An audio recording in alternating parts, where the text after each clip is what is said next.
Hi, this is Coach Garcia. Today we are going to learn how to make a face mask with a handkerchief and 2 hair ties. This is what it'll look like in the end. And the hair ties will fit over your ears. This is Yogi Tanaka's handkerchief. He got it for his birthday from a friend. You're gonna lay it out on the table. It will make a nice rectangle. You're gonna fold it over in half on one side and on half on the other. And then you're gonna do the same thing again. Then you will take the hair tie and you will put it on one end.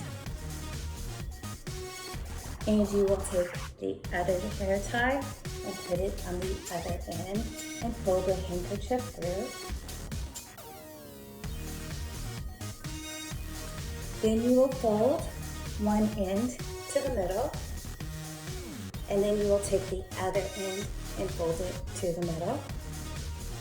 When you do that, you should have one hair tie that will fit over one ear, and then another over the other ear, and then put it on your face, and you are good to go.